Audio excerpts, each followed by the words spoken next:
kuko urukundo Imana yakunze abari mu isi ariko rwatumye itanga umwana wayo w'ikinege ngo umwizera wese ntazapfe rubi ariko ahabwe ubugingo budashira. Kuko Imana itatumye umwana wayo gucira abari mu isi urubanza ariko ngo abari mu isi bakizwe nawe.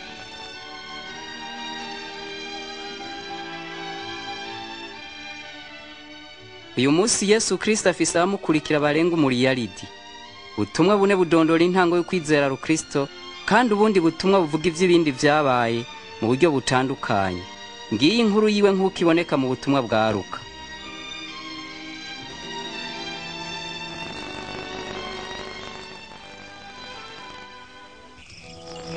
Mwene wacu Teofilo, ndakwandikiye ubutumwa bw'ivyabaye muri twebwe kugira ngo umenye neza ukuri kunonosoye muri byose.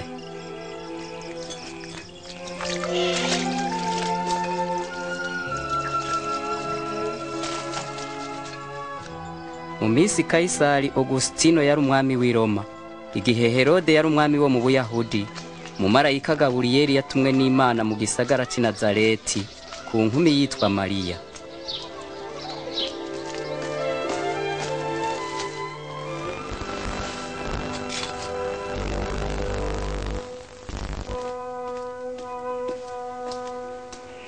Ntacu utinya Mariya, kuko ugiriwe ubuntu n'Imana. Umve, uzosama inda uvyara umuhungu, kandi uzumwite Yesu. Vyoshoboka bite ko ndi inkumi? Mpwemu yera azokuzako, nico gituma uwera azovuka azokwitwa umwana w'Imana. Ubwami bwiwe ntibuzogira iherezo. Nuko Mariya aritegura aja kuramutsa muvyara we Elizabeti, nawe nyene yarakuriwe mu butamakazi bwiwe. Elizabeti, Mariya we, muvyaranje Mariya. Mu bandi bagore bose urahiriwe, n'imbuto yo mu nda yawe irahiriwe. Kuva aho numviye indamukanyo yawe, inda yaciye nkinagiramwo n'umunezero. Ubugingo bwanje butazira umwami Imana. Umutima wanje unezererewe Imana umukiza wanje. Uhereye ubabi ibihe byose bazonyita umuhigwe.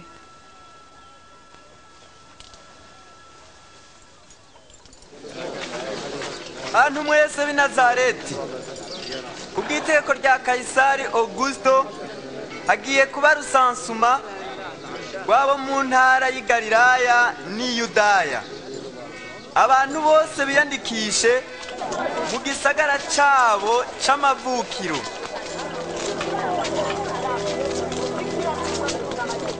Hanyuma Mariya aje i Betelehemu kwiyandikisha na Yosefu waramukoye.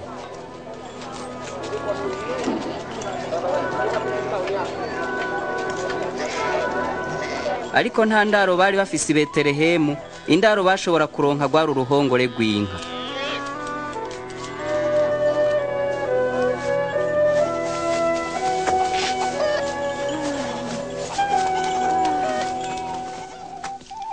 Muri iyo ntara hari abungere barara mu gahinga baraririye ubusho bw'intama zabo. Umumarayika w'Imana arababonekera, ubwiza bw'umwami bubakayanganira irya nino. Uyu munsi umukiza bavukiye mu gisagara ca Dawidi, niwe Kristo umwami.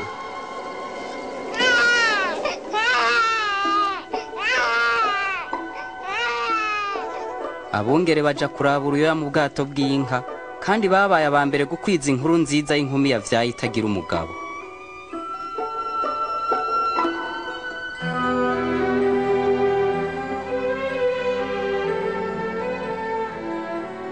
Inyuma y'iyingi gihe cikebwa ry'urwo ruyoya kigeze bamwise Yesu, Yosefu na Mariya bajanye uwo mwana i Yerusalemu kumushikanira Imana. Mu rusengero hari umuntu agororotse kandi yubaha Imana. Mpwemu yera yari yaramuraganiye ko atazofata arabona Kristo, izina ryiwe yitwa Simiyoni. Databuja, none usezeye umusavyi wawe mu mahoro nk'uko wabisezeranye.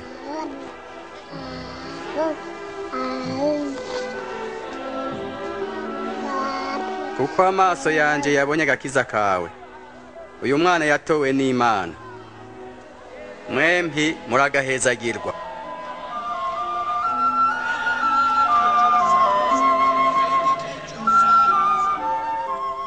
bahejeje kurangura amabanga y'ivyagezwe i Yerusalemu basubira i Nazareti.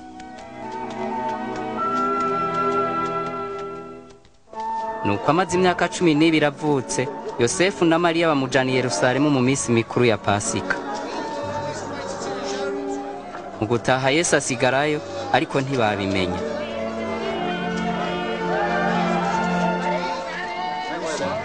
Basubira mu gisagara kumurondera, hashize iminsi 3 bamubona mu rusengero yicaranye n'abigisha n'abashingantahe. Uwo mwana babaza ibibazo nk'ibi n'uwande. Ava i Nazareti, tuyumviriye ko twajanye, mumubabarire kububwira bwiwe. Abamwumvise bose baramutangarira. Mwana wanje, niki cyatumye utugirira utyo? Urabona twe na saho twakurondereye tubabaye. Niki cyabateye kundondera? Ntimwari muzi ko bikwiye komba kwa data.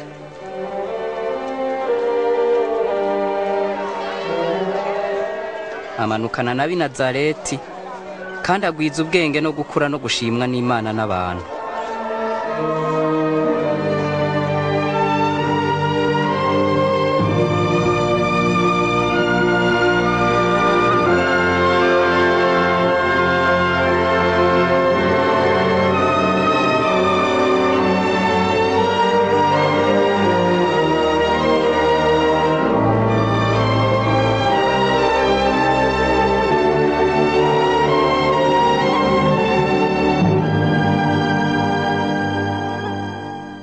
Umwaka ugira 15 Tiberi yari ku ngoma, Ponsiyo Pilato ari cegera ciwe Yudaya, Herode nawe ari umwami w'i Galilaya, Anasi na Kayafa arabaherezi bakuru. Ijambo ry'Imana rishika kuri Yohana ari mu bugaragwa, aja kuri Yorodani asigurira abantu ivyo kubatizwa, ngo bihane ivyaha vyabo. Muve mu byaha byanyu, mubatizwe, n'Imana izobaharira.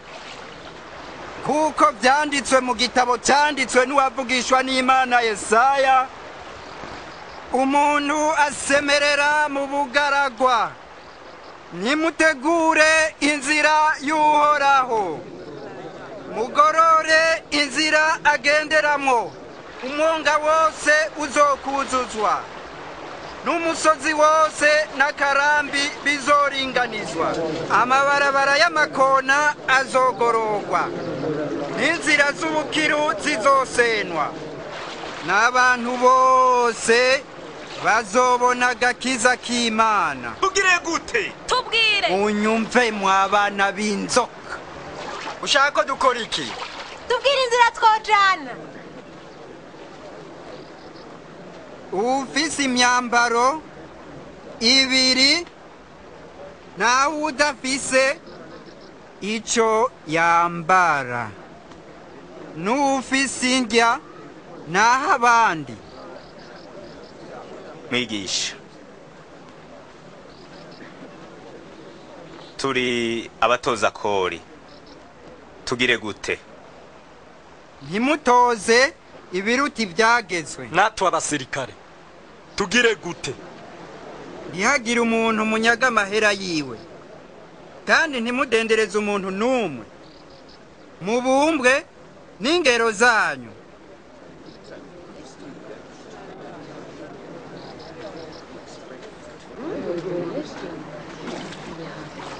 Tubwire, uri Kristo?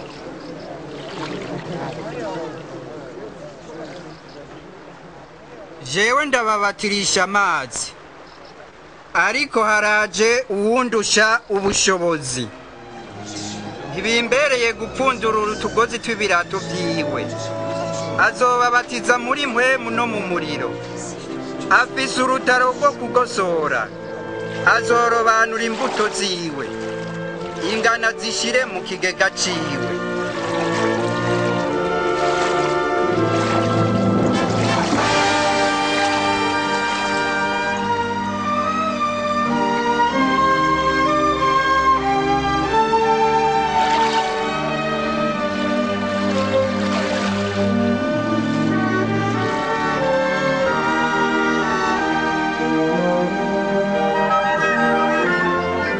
Hanyuma mpwemu yera aramanuka mugwako, afise ishusho nk'umubiri usa n'inuma.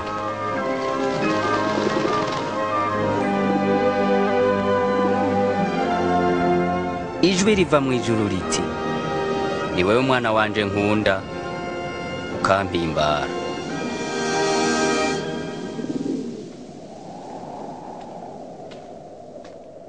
Aho Yesu yatangura kwigisha yari amaze imyaka 30. Ava kuri Yorodani yuzuye mpwemu yera, ajanwa mu bugaragwa na mpwemu yera, ageragezwa na Satani kumara imisi 40. Muri iyo misi yose ntaco yariye.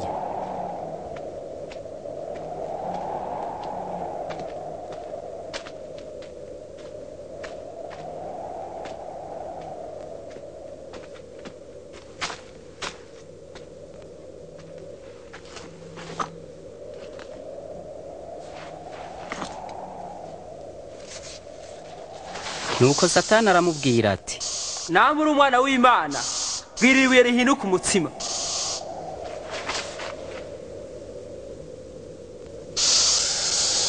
Byanditswe ngo umuntu ntatungwa n'umutsima gusa ariko atungwa n'ijambo ry'Imana.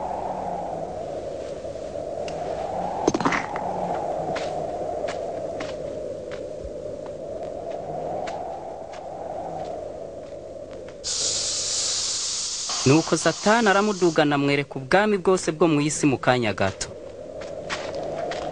Ndaguha ububasha bwose n'ubwiza bwawe, kuko jewe nabuhawe, kandi mbuwo ngomba wese. Ivyo vyose bizoba ivyawe niwapfuka mukansenga.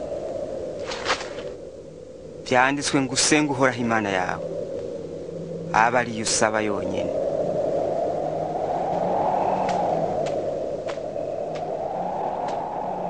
Nuko Satani amujana i Yerusalemu, amuhagarika hejuru ku rusengero ati, niwaba uri umwana w'Imana, ikororere ngaha hasi, kuko vyanditswe ngo azokuragiza abamarayika biwe ngo bakuzigame, kandi ngo bazokuramira mu maboko yabo, n'ukuguru kwawe ngo ntigutsitare. Ivyanditse bivuga, ntukagerageze uhoraho Imana yawe.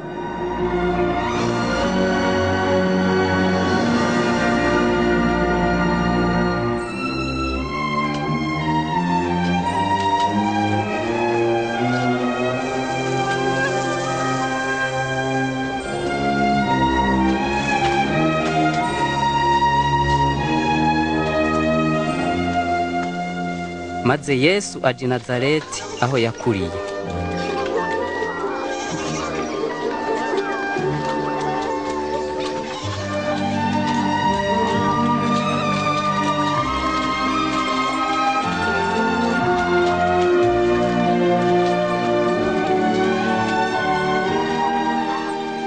Bwakeye.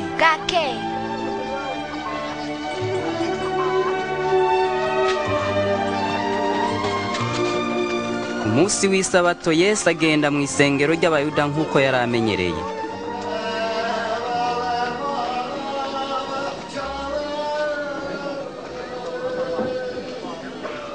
Bamusaba gusoma igice cyo mu gitabo c'uwavugishwa n'Imana Yesaya.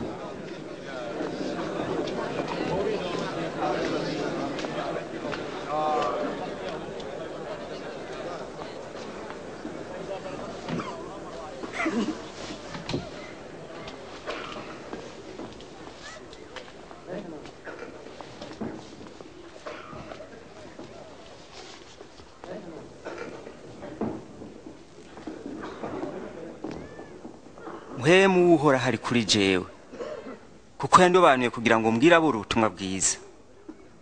Yantumye kumenyesha imbohe ko zibohorwa n'impumyi ko zihumuka, no gukura akarenganyo, ukumenyesha abantu ko igihe cy'agakiza cyashitse.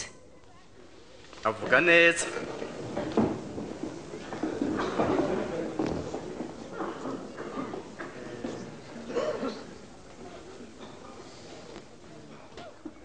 Ibi vyanditswe birashitse uyu munsi nk'uko mwavyumviye bisomwa. Ivyanditswe birashitse uyu munsi, ariko umucunguzi wenyene washaka gushikana isezerano.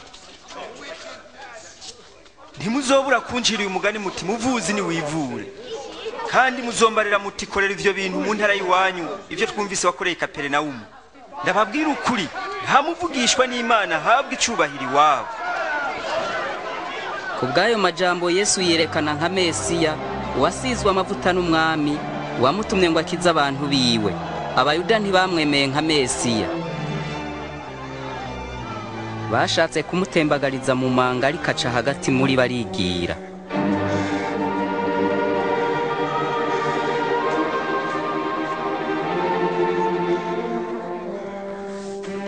Aja i Kaperinawumu mu gisagara c'i Galilaya.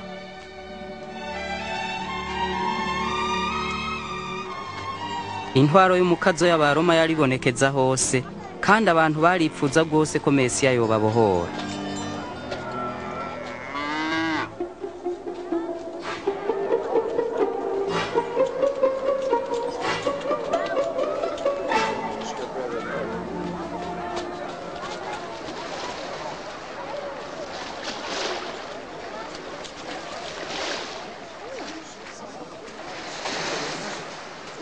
Amahoro abane namwe. Nawe mwigisha.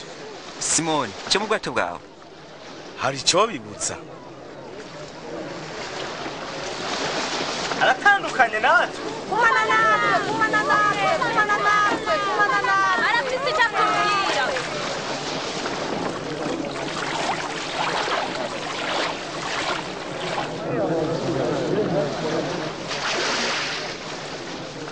Igihe kimwe habaye abagabo babiri bagiye gusenga mu rusengero. Umwe yari umufarisayo, uwundi yari umutoza kori. Umufarisayo arikumira wenyine asenga ati: ndagushima Mana ko ntari ngunge ntagunga abandi cyangwa umusambanyi nk'abandi bose. Ndagushima ko ntameze nk'ujya mutoza kori. Nisonzesha kabiri mu ndwi, kandi ntanga ikigira 10 cy'ivyo ndonga. Ariko umutoza kori ahagarara kure ntiyatinyuka kunamura amaso. Yikubita mu gikiriza avuga ati: Mana ngirira ikigongwe ndi umunyabyaha. Ndababwira ukuri, uwo mutoza kori yatasha atsindanishirijwe imbere y'Imana. Kuko uwishira hejuru azocishwa bugufi, ariko uwicisha bugufi azoshigwa hejuru. Igize ubwato bwawe mwibenga, hanyuma muterere insenga zanyu murobe. Oh mwigisha, twakeshije ijoro ryose, ariko ntaco twaronse. Ariko nk'uko ivuze, ndaterera insenga. Yakobo, Yohana,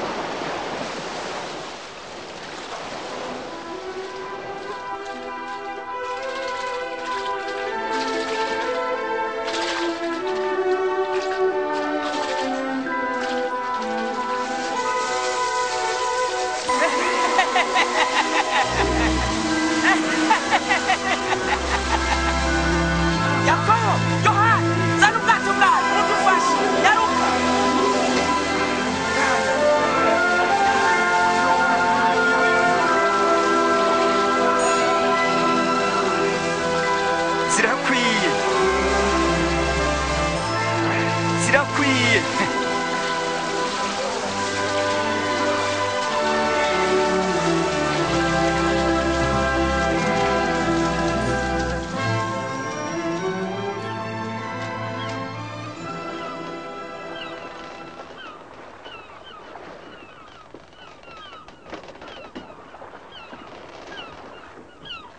igira kure mwami, kuko ndi umunyavyaha.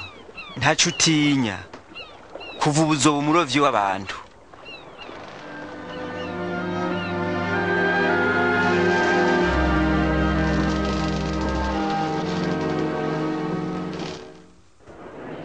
Umviriza, nimuze kuri jewe mu nyumve, niho ubugingo bwanyu buzobaho.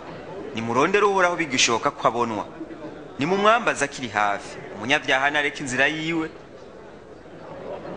ugabitanya reka ivyimviro vyiwe, agaruke kuhoraho. Nawe aramugirira ikigongwe kuko akunda guharira. Muzovayo muri n'umunezero, muzorongorwa amahoro muvayo. Abaraje ari hano. Yesu, ndakwinginze nkiriza umukobwa. Nyakubahwa ngirira ubuntu. Amaze imyaka 12 ahava apfa. Ndakwinginze ngo tujane. Ayiro birababaje. Yesu, umukobwa wawe yacikanye, ntaco ugora umwigisha. Ntutinye, wizere gusa arakira.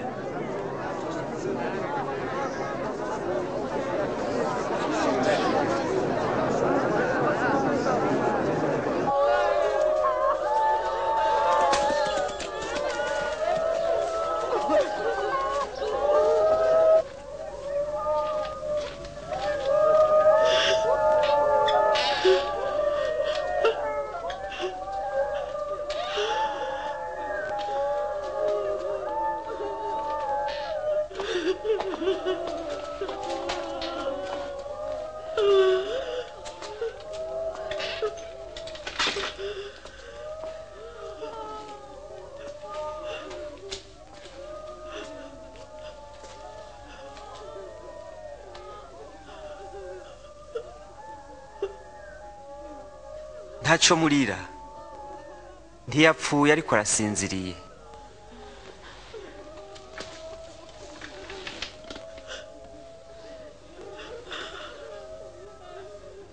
Mwana, byuka.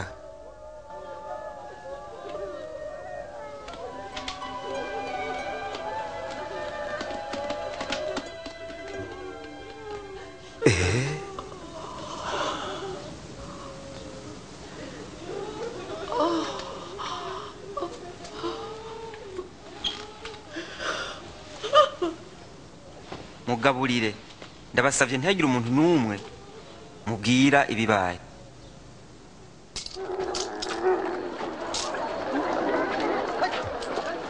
Hanyuma y'ivyo Yesu abona umutoza kori yitwa Matayo Lewi yicaye kw'irembo atoza ikori.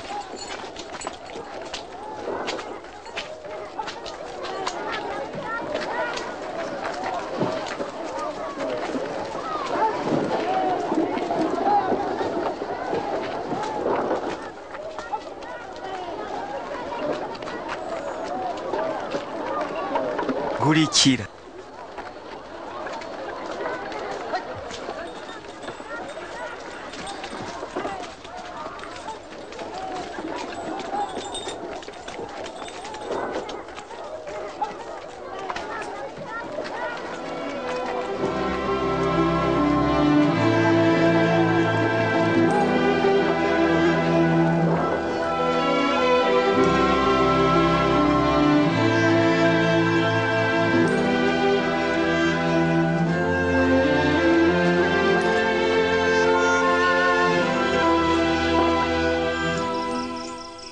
Yesu aja ku musozi gusenga, akesha ijoro ryose asenga Imana.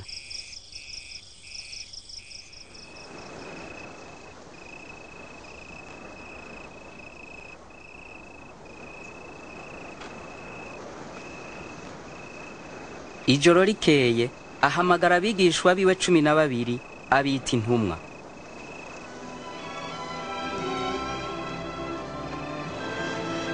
Simoni uwo yise Petero,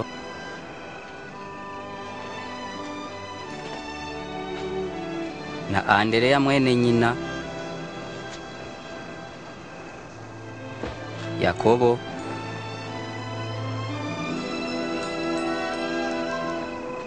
na Yohana,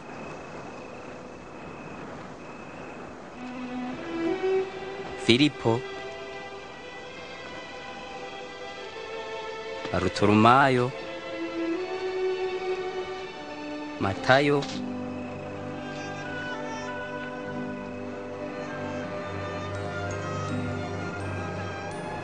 na Toma, Yakobo mwene Arufayo,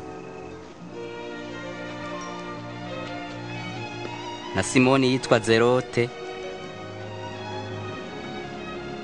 na Yuda mwene Yakobo, na Yuda Iskariyota uwahavuye amugurisha.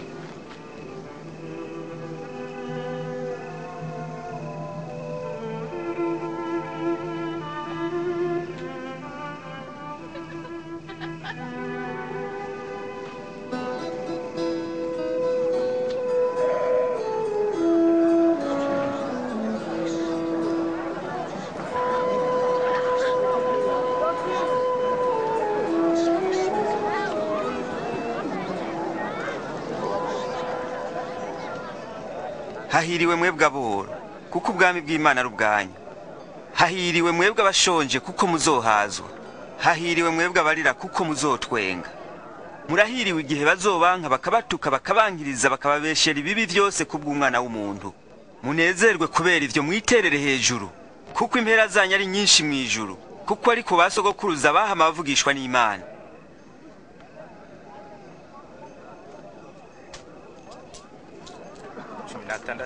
Cumi n'umunani, cumi n'icenda, 20 niyo mfise gusa. Ayo gusa niyo ufise? Abatunzi murakomerewe, mufise ubuzima bworoshe.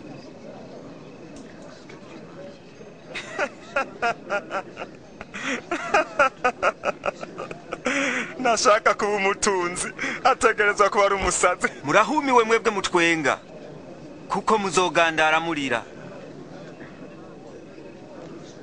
Murahumiwe igihe abantu bose babavuga neza, kuko basogokuruza bavuga ivyo kubavugishwa b'ibinyoma.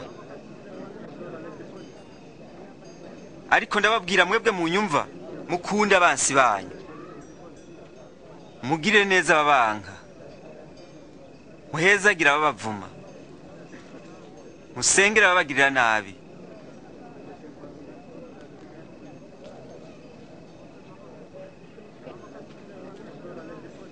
Hagize ugukubita mu musaya, umuhindukirize n'uwundi.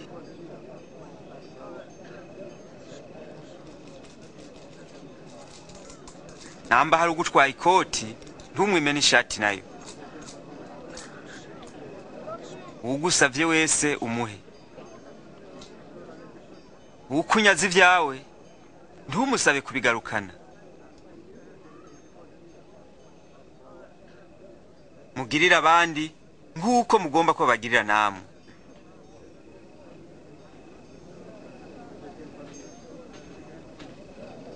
Nimwakunda ababakunda bonyene, niki cotuma muhezagirwa? Erega n'abanyavyaha nabo bagira batyo. Kandi nimwagira neza ababagira neza gusa, niki cotuma muhezagirwa? N'abanyavyaha barabikora. Yamukozeko? Ni kuka muvugishije. Birasesema.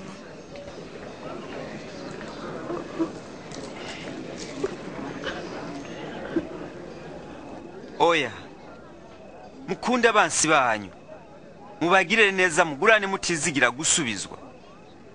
Hanyuma impera zanyu zizoba nyinshi, namwe muzoba abana bisumba vyose. Kuko igira neza intashima n'ababi. Mugire imbabazi, nk'uko so agira imbabazi.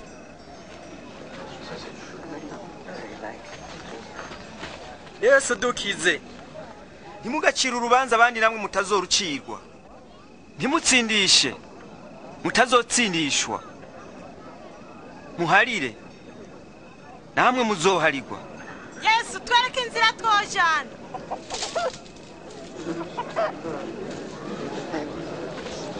Mutange namwe muzohabwa, kuko ingero mugeramwe ariyo muzogeregwamwo. Mbega impumyi yoshobora kurongora iyindi? Oya, igize ityo zompi izorwa mu cobo. Ni kuko ubona igitosi kiri mu jisho rya mwene wanyu, ariko ntubone ikiri mu ryawe. Turongore mwigisha. Turagukeneye ubumwa. Hahiriye umuvyeyi yakwibarutse agakonsi. Ahubwo hahiriwe abumva ijambo ry'Imana bakaryumvira. Numva nifuza kumenya umuntu. Wibaza ko yoba ari Mesiya?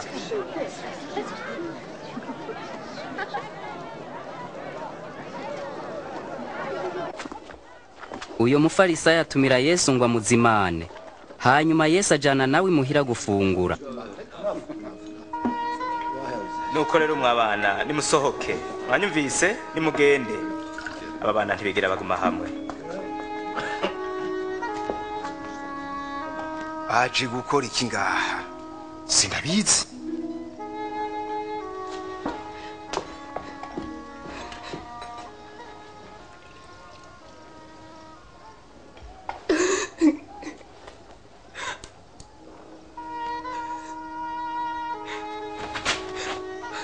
Akora iki?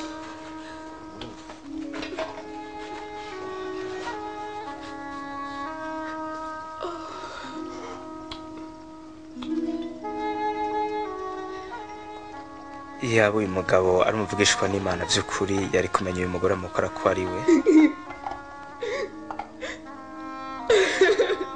Yari kumenya ko ari umunyabyaha. Ndazi uyu mugore wari we Simoni. Reka nkubwire ikintu. Abantu babiri bari bafitiye umwenda wabaguranye. umwe yaramufitiye amajana 5 undi 50. Nta numwe yashobora kuyamwishura, bituma yabahebera bose. Ninde muri bazomushimira cyane? Niyumvira ko ari uwo yahebewe menshi. Uvuze ukuri. Urabona uyu mugore? Ninjiye mu nzu yawe ntiwampaye amazi yo koga ku birenge. Yanyogeje ibirenge n'amosozi yiwe, abihanaguza umushatsi wiwe. Ntiwangumbiriye mu kumpa ikaze. Ariko we ntararuhuka kunsomagura ibirenge. Ntiwansutse amavuta ku mutwe. Ariko we yansize amavuta atamirana ku birenge. Ndakubwira ukuri, urukundo rwinshi yerekanye ibyaha byiwe byinshi byahariwe. Erega uhariwe bike yerekana urukundo ruke.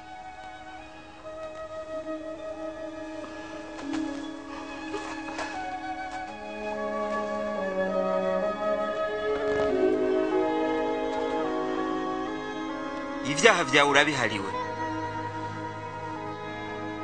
Ukwizera kuragukijije, genda amahoro.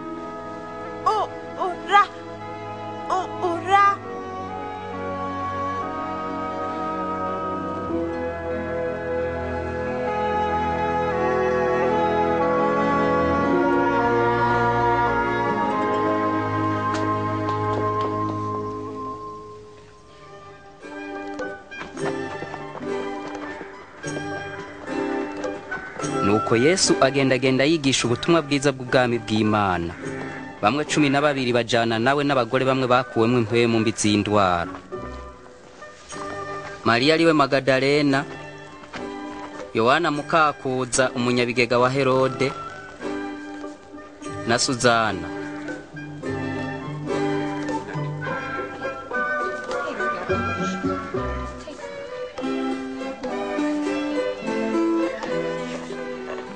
Ariko Herode waserukira i Roma aganza i Galilaya ata Yohana mwibohero, kuko yari yagaye Herode yarongoye umugore wa mwene wabo. Ariko umwe mu bigishwa mumenyesha ivyo Yesu yariko arakora. Nuko twari dushitse ku irembo ry'Inayini, abari bagiye guhamba umuntu baraseruka.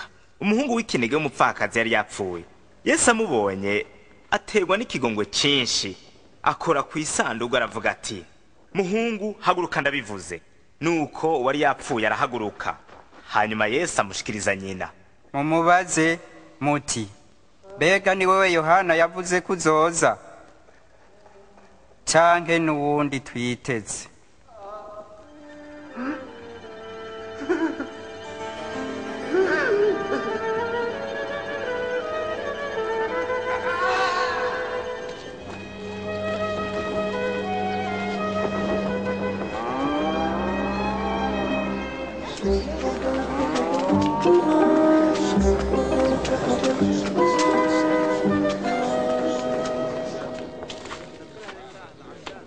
Mwigisha,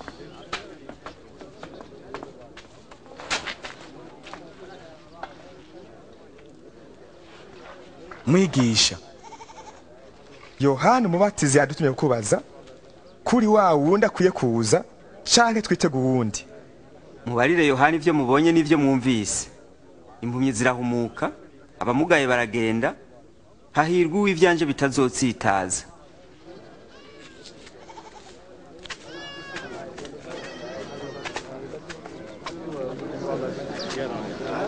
Shaka kuraba. Urira ku bitugu byanje. Ubu urabona? Ndabona Yesu. Umubivyi yagiye kubiba imbuto ziwe. Akibiba zimwe zigwa ku nzira, abantu barazihonyanga. Inyoni zirazinobagura. Izindi zigwa ku rutare. Zihejeje kumera ziruma kuko zibuza habombi. Izindi zirwa mu mahwa, amahwa kurana nazo arazinyoha. Izindi zigwa mu ivu ryiza, zirakura zama intete nyinshi, ijana. Mwigisha, ni kuki wigishiriza mu migani ishengero rigukikije? Ubwenge bw'ibihishijwe by'ubwami bw'Imana mwarabihawe. Ariko ku bandi bumvira mu migani kugira ngo barabe ariko ntibabone, bumve ariko ntibatahure.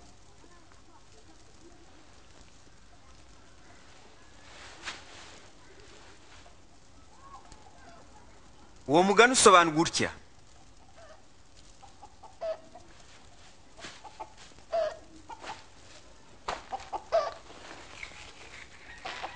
imbuto ni ijambo ry'Imana.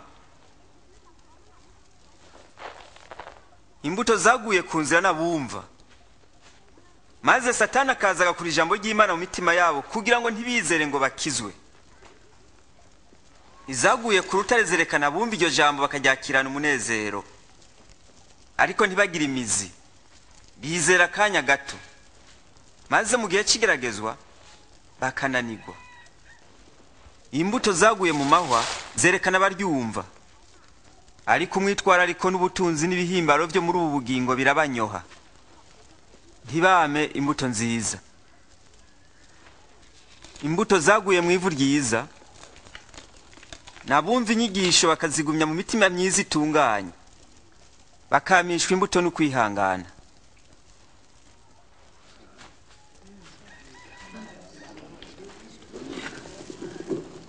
Ntawodomeka itara ngo aryubikeko ikintu canke arishire munsi y'uburiri, ariko arishira ku gitereko caryo kugira ngo riboneshereze abinjira, kuko atacyahishijwe kitazoshirwa habona, canke icagizwe ibanga kitazohishurwa. Mwirinde uburyo mwumva, kuko uwufise azohabwa, ariko udafise azokwakwa n'ibintu bikeya yikeka ko afise. Mwigisha, umuvyeyi wawe na barumuna bawe bari hanze, bagomba kukubona. Mama na bene mama nabumva ijambo ry'Imana bakaryumvira.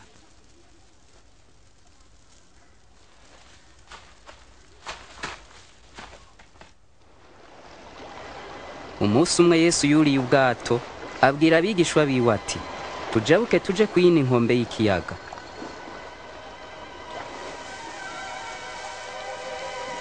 Bakigenda Yesu arasinzira.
Nta kwizera mufise.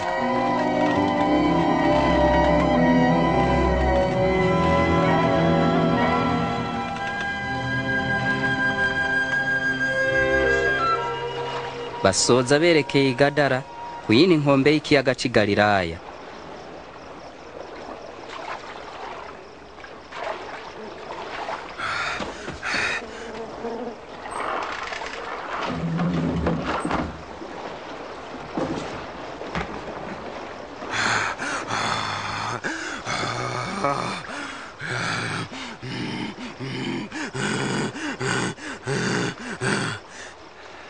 Yesu, mwana w'isumba byose, nundeke, ndakwinginze, ntumbabaze. Bwira izina ryawe.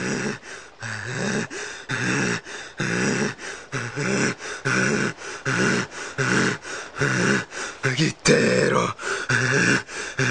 turakwinginze mwami, ntuturonke ikikuzimu, twemerere twinjire muri izo ngurube.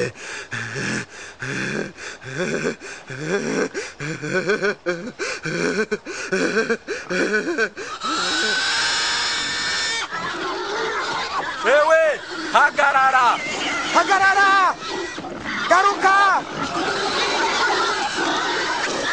Abadayimoni bava muri uwo mugabo binjira mu ngurube.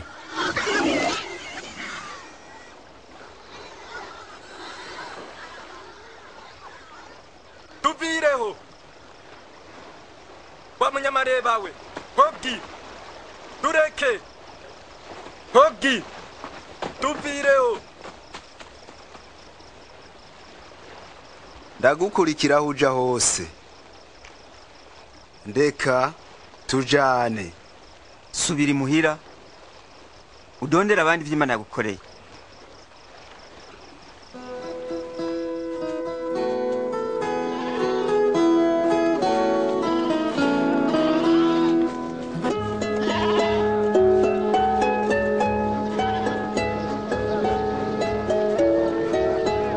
Yesu n'abigishwa biwe bigira mu bugaragwa bw'i Betsayida.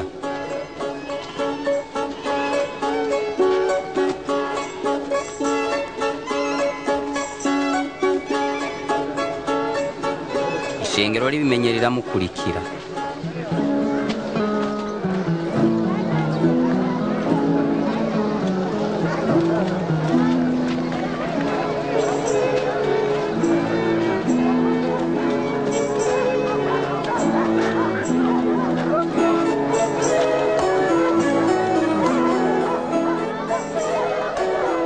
Bumaze kugoroba, Petero abwira Yesu ati, Mwigisha, sezera abantu batahe baje mu mihana no mu misozi impande zose baronka ivyo kurya n'indaro. Hano turi mu gahinga.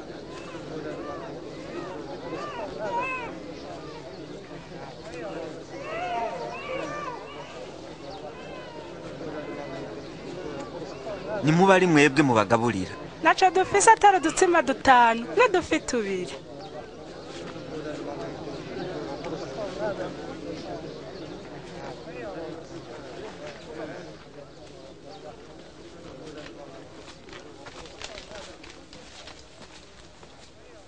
Shimwa mwami Imana yacu, mwami w'isi yose, uduha ivyo kurya biva kw'isi.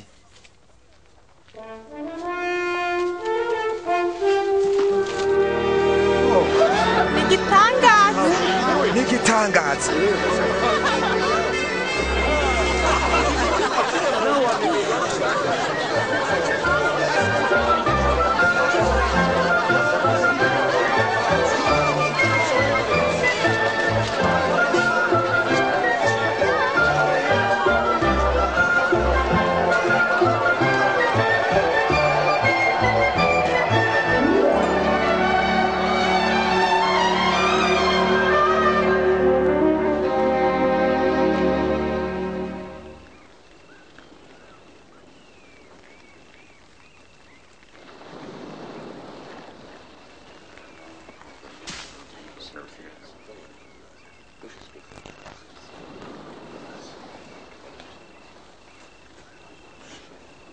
Abantu bavuga ko ndinde. Bamwe bavuga ngo uri Yohana Mubatizi, abandi bavuga ngo uri Eliya, abandi ngo uri umwe mu bavugishwa n'Imana ba kera yazutse. Mbega mweho muvuga ko ndinde?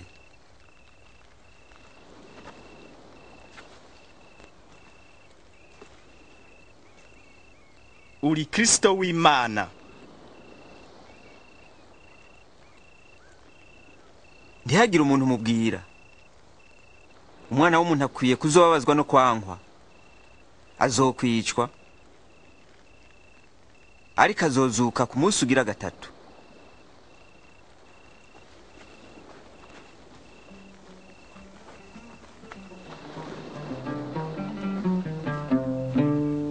How clearly the sky reveals God's glory. Each day announces it to the following day. Each night repeats it to the next.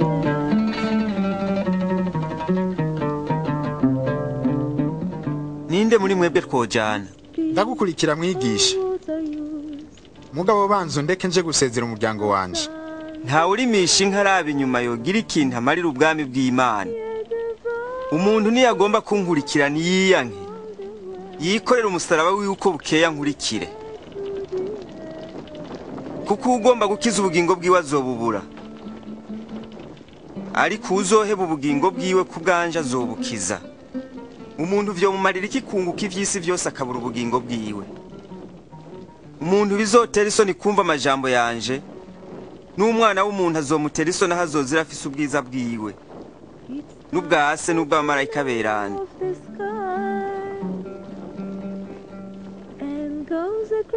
Ndababwira ukuri, mu bari hano bamwe bazopfa bamaze kubona ubwami bw'Imana.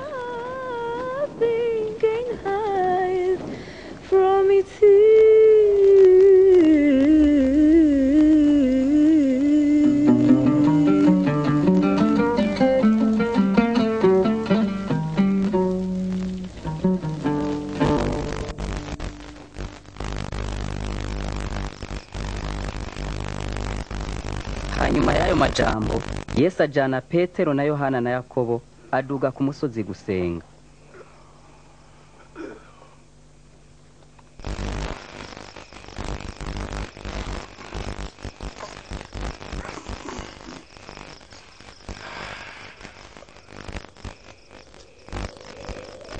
Ariko arasenga, ishusho yo mu maso hiwe ihinduka ukundi, impuzu ziwe zera derere zirakayangana.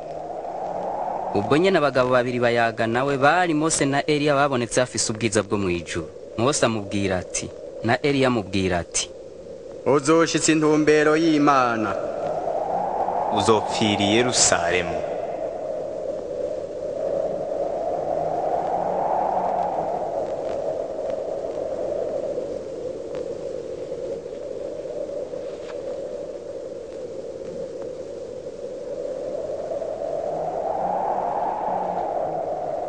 Batandukanye nawe, Petero abwira Yesu ati, Mwigisha, ni vyiza ko turi ngaha, tubaka insago zitatu, rumwe rwawe.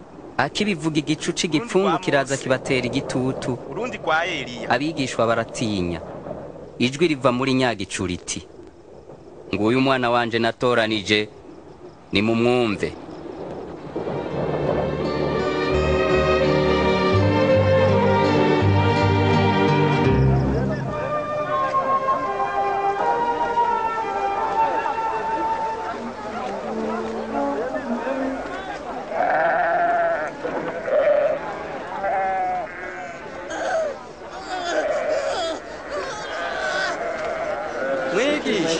Mwigisha, ndakwinginze uze kusuzumira umuhungu. Ndakwinginze, ngwino untabare. Namuvye yari kinege. Ninginze abigishwa bawe kuyisenda. Irabananira.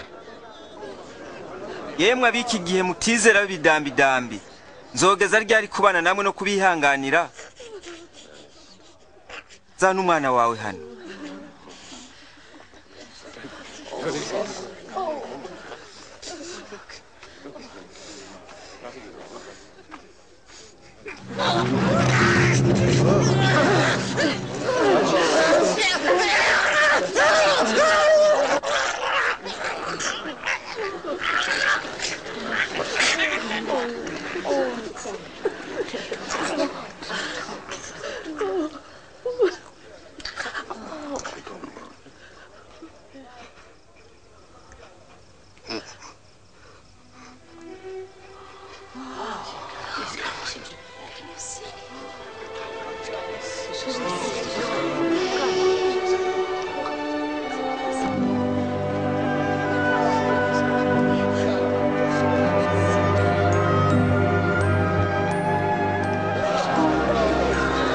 Arakiza, abikomere bikiri kuri aba mu maso hiwe, gitangaza.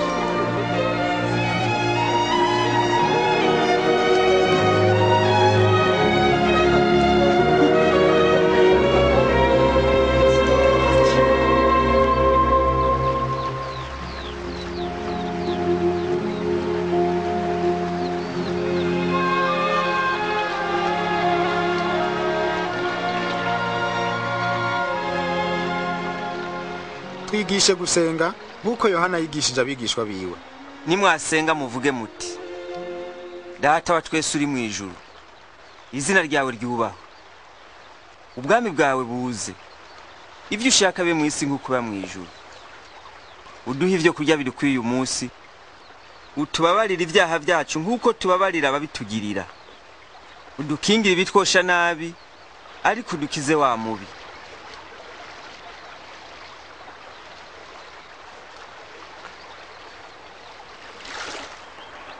Musabe muzohabwa, murondere muzoronka, muramutse muzokugururirwa.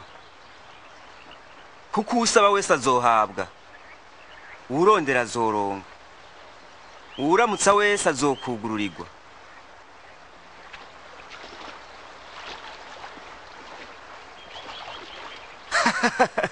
Ninde umuvyeyi muri mwebwe umwana we yomusaba ifi akamuha inzoka, cyanye nkarasavye irigi? Namwe ko muri babi, ko muha abana banyu ibintu vyiza? Mbega so wo mwijuru ntazorushiza rwose guha muhemu yera abayimusavye? Ndababwire, ntimukaganyira amagara yanyu kuvyo muzorya canke kuvyo mwambara, kuko ubugingo buruta ivyo kurya, n'umubiri uruta impuzu. Ibikona ingene bitabiba ntivyimbure, ntibigire ububiko canke ibigega, ariko Imana irabitunga. Erega mwebwe muruta ibisiga cyane.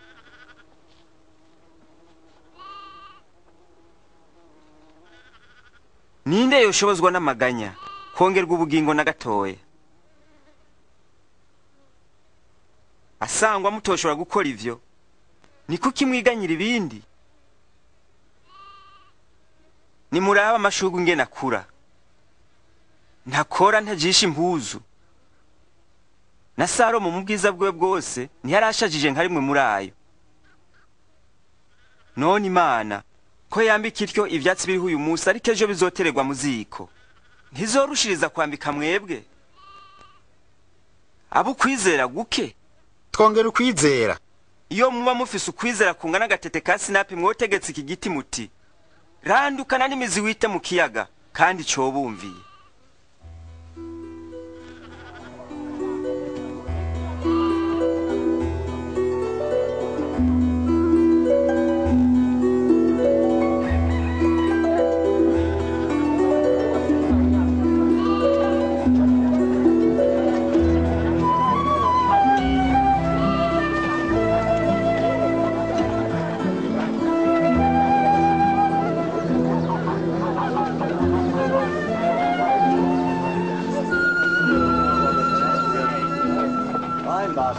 Ibigeragezo ntibizobura gushika, ariko hagowe ubizana.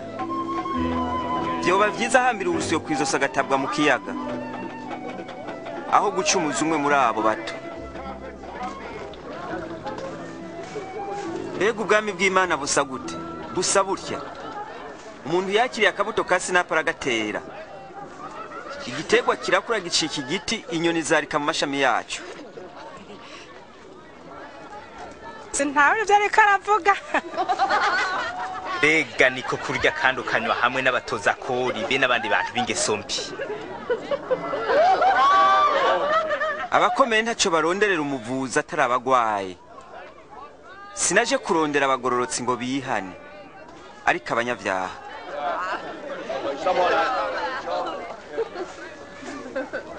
Urazi ivy'ubwami bw'Imana, bandanye utubwira. Bana bato ntimutinye, kuko so bimuhimbara kubaho ubwami. Genda mugurisha ibyo mutunze byose, maze ayo mahera muyahabora, mwibaririre imifuka idashira, muziganirize ubutunzi bwanyu mwijuru, aho ibisuma bidashika, atani inyenzi zonone. Kuko imitima yanyu izokwamaho ubutunzi bwanyu buri.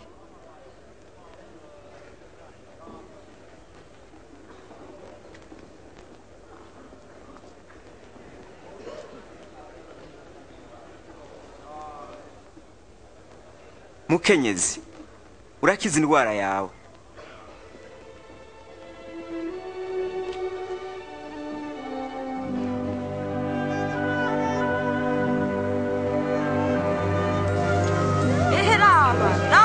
Arakize, nigitangaza, ego nigitangaza, arakize, Imana nisi ishimwe imana ishimwe uragahezagirwa urakoze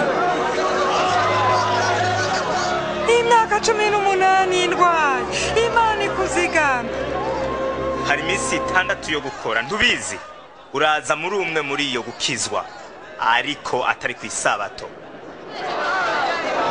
mwandyarya mbega umuntu wese muri mwebwe ntazitura inka yiwe canke indogoba yiwe mu ruhongore ku isabato none uyu mwuzukuru wa Aburahamu yaboshwe na Satani kumara iyo myaka 18 ntakwiye kubohorwa iyo ngo ku isabato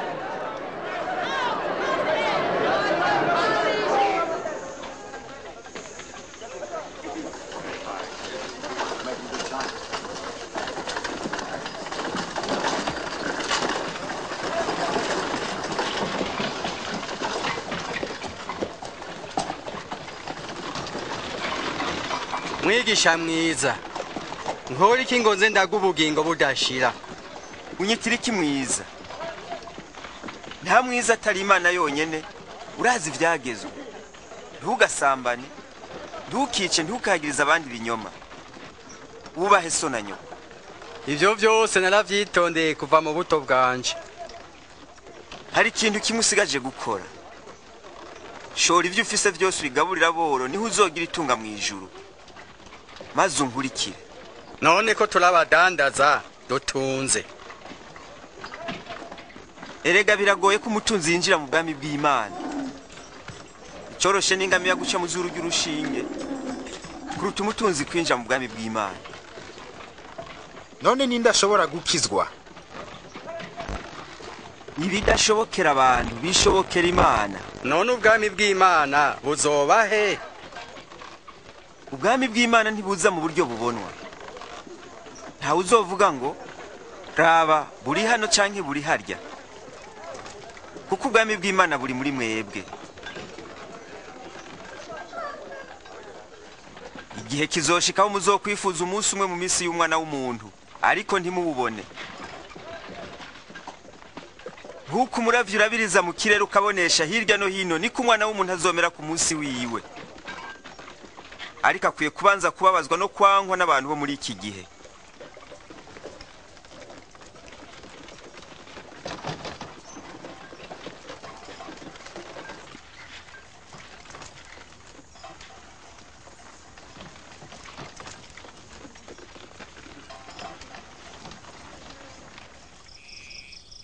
biroroshe ko ijuru n'isi bivaho ariko nta n'inzatsi y'ivyanditswe izokurwaho ndababwira ukuri abavugishwa n'Imana benshi n'abami bashatse kubona ivyo mubona no kumva ivyo mwumva ariko ntibabishoboye none twokora iki ivyanditswe bivuga iki ubitahura gute ukundisha Uhoraho Imana umutima wawe wose n'ubugingo bwawe n'inkomezi zawe n'ubwenge bwawe kandi ukunde mugenzi wawe nk'uko wikunda wishuye neza gira utyo uzobaho umubanyi wanje ninde yasizo ntwara miheto Kaisari nawe habaye umuntu yaravuye Yerusalemu aje Yeriko abambuzi baramukubita bamwambura byose bamusigagira apfe umuhereza azana niyo nzira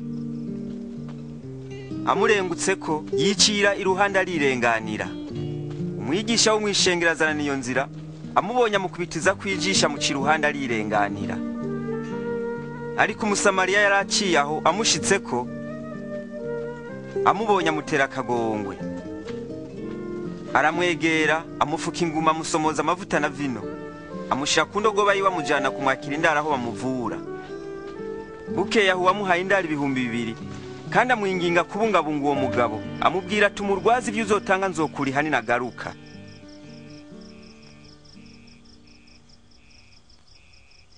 muri abo batatu ugira ninde yabonetse ko ari umugenzi waguye mu bambuzi nuwamugiriye ikigongo ni neza genda ugira utyo nuko nimureka abana bato baza hondi ntimubabuze kuko ubwami bw'Imana ari ubw'abameze batyo ndababwira ukuri utazokwakira ubwami bw'Imana nk'umwana muto ntazobwinjiramo na gatoya